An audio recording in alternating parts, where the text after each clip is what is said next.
Muy buenos días. Ya estamos en el día miércoles, siguiendo estas locuras divinas que nos ocupan estas semanas, meditando en esta semana sobre Josué, con el agua al cuello. Ya hemos explicado que en realidad nunca vemos a Josué literalmente con el agua al cuello, pero si miramos toda su vida, vamos a ver cómo él libró muchas batallas y se vio en momentos muy complicados que a veces describimos con esa frase tan conocida, con el agua al cuello.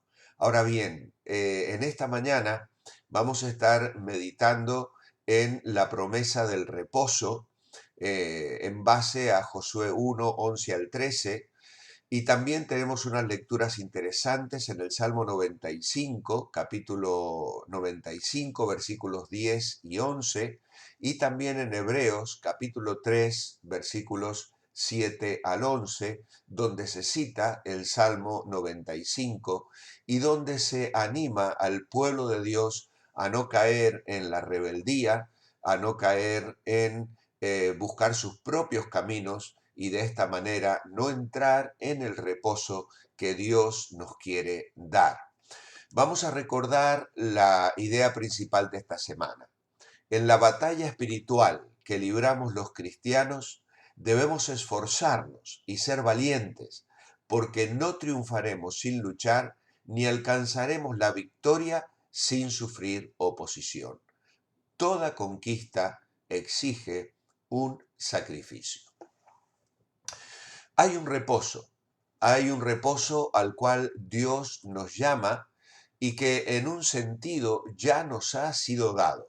Hay uno que se nos dará porque, como se explica en el comentario de hoy, un día vamos a traspasar los portales de la eternidad y allí descansaremos, como aquel hermoso himno que habla de los portales de esplendor, del descanso en la presencia eterna de Dios.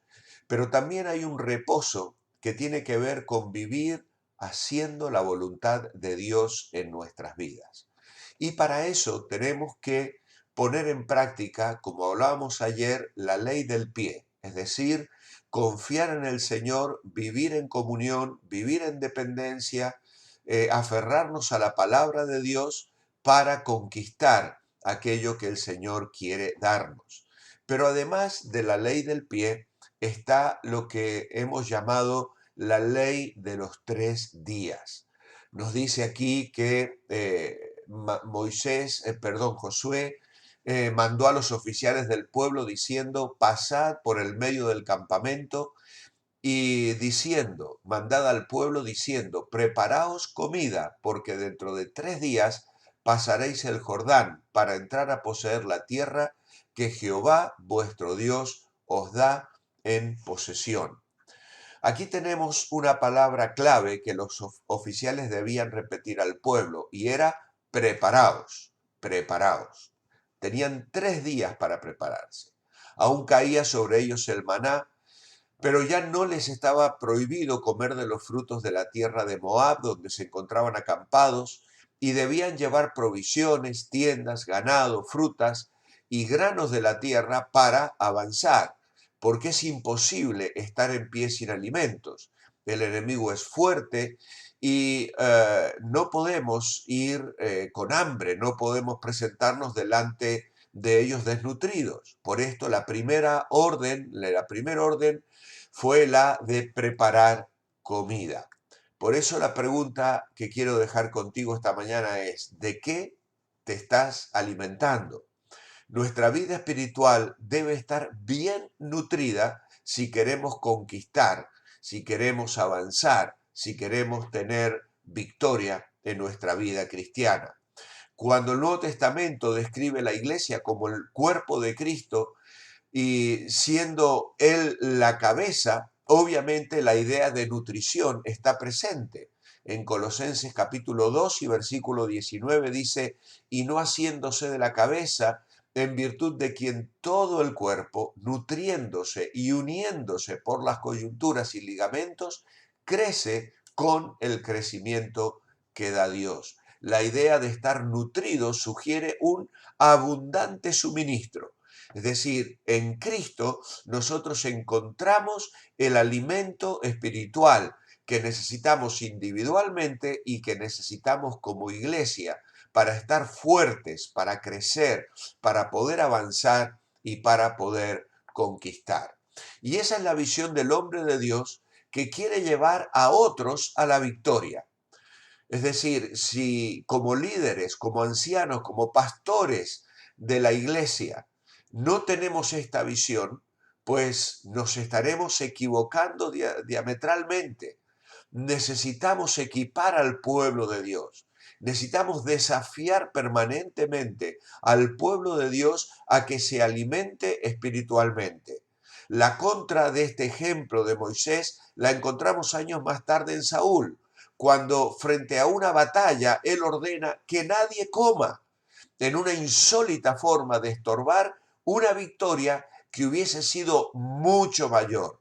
Obliga al pueblo a hacer un voto de no alimentarse hasta haber obtenido la victoria, lo cual mostraba ya que la mente de aquel hombre estaba desquiciada porque había perdido el norte, había perdido la visión, había perdido el discernimiento.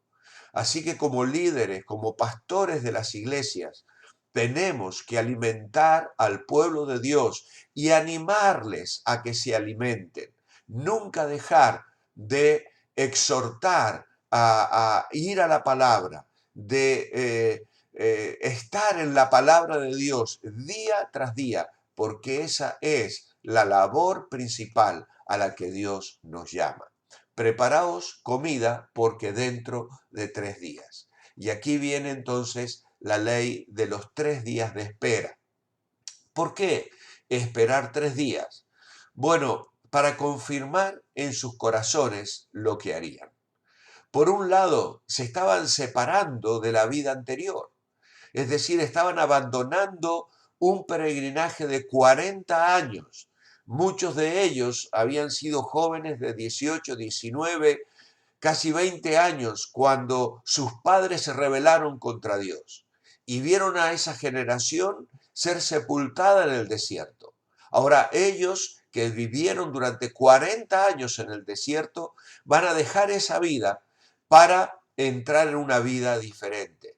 Y entonces ellos ahora van a tener que asimilar el hecho de que Dios va a ratificar sus promesas. Ellos entrarían a poseer, pero la conquista tendría un costo. Y esto es muy importante. Es significativo ver en otras ocasiones los 3 días en las Escrituras.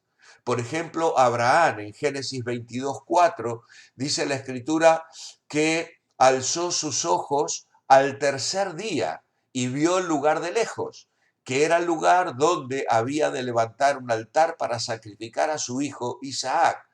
Así que para Abraham fue una figura de prueba. Durante 3 días pudo considerar la opción de volver, pero él mostró absoluta seguridad para obedecer. Luego sería el pueblo de Dios. En Éxodo capítulo 3, versículo 18, se nos dice que debían salir 3 días por el desierto para ofrecer sacrificios a su Dios. Es decir, debían separarse de Egipto, porque ese sacrificio debía hacerse en santidad. No se puede adorar a Dios con Egipto en el corazón. Y luego Éxodo 5:3, Éxodo 10:22 lo vuelve a repetir. La presencia de Dios en juicio también, en el caso de Jesús, cuando sufre 3 horas de oscuridad allí en la cruz del Calvario. Ahora, Dios quiere que estemos decididos, pero fe y acción no es necesariamente apuro. Podemos tener un llamado, podemos tener una profunda convicción de lo que Dios quiere que hagamos, pero tener una convicción no significa que debamos salir corriendo. Una cosa es fe, otra es aventura, y esto es lo bueno de esperar 3 días. A veces tenemos que hacer un alto, aun cuando de pronto podamos ver claramente la voluntad de Dios en nuestras vidas, pero tenemos que detenernos y reflexionar, porque la conquista siempre demanda un costo. Por eso quiero también recordar en esta mañana que aquellos 3 días de reflexión junto al río Jordán era una ocasión de reflexionar en las limitaciones personales que ellos tenían. Porque el pueblo durante aquellos 3 días contempló al Jordán crecido, por lo que pudieron ser testigos de que cruzarlo sería un milagro de la gracia y el poder de Dios. Y en este sentido, qué importante es para nosotros detenernos y reflexionar y recordar que la gracia, el poder y la victoria van a venir a nuestra vida en dependencia plena del Señor. Y luego también una oportunidad para reflexionar sobre la necesidad de obedecer, de hacer un autoexamen. Más tarde van a detenerse otra vez, habiendo cruzado el Jordán, antes de ir a la conquista de Jericó. Y allí Josué les habrá de decir: santificaos, porque el Señor hará maravillas entre vosotros. Era un llamado a la purificación espiritual, envolver el corazón a Dios en fe y confianza en sus promesas. Ellos estaban a punto de entrar en la tierra prometida, en el reposo de Dios para el pueblo. La generación anterior, dice el Salmo 95 y Hebreos capítulo 3, habían endurecido su corazón y no habían conocido sus caminos. ¿Qué significa esto? Que no estuvieron de acuerdo con los caminos de Dios, no se conformaron a sus designios, no se ajustaron a sus mandamientos, no prestaron atención a sus milagros y no reconocieron los beneficios que habían recibido de la mano de Dios. Por tanto, dice que Dios dice: juré en mi ira, no entrarán en mi reposo. Y lamentablemente, a veces hay cristianos que viven la vida cristiana lloriqueando, quejándose, nunca están bien, solo hay en su vida una visión muy, muy corta. Y yo me pregunto muchas veces si es el resultado de no entrar en el reposo de Dios, de no saber disfrutar de la voluntad de Dios, de escoger sus propios caminos, de no tomar estos 3 días para reflexionar acerca de la necesidad de santidad, de apartarse del pecado. Y entonces, claro, la vida cristiana es una vida muy triste, porque es una vida de fracaso, de rechazo, de saberse fuera de la voluntad de Dios. Por eso mi oración escrita en esta mañana es: amado Padre, ayúdame a reflexionar con sabiduría y a reconocer todo lo que viene de ti en mi vida. Dios, tú nos has bendecido tanto en el pasado y sigues obrando cada día con poder. Vivir en tu voluntad es vivir en tu reposo, en el descanso de una dulce e íntima comunión contigo.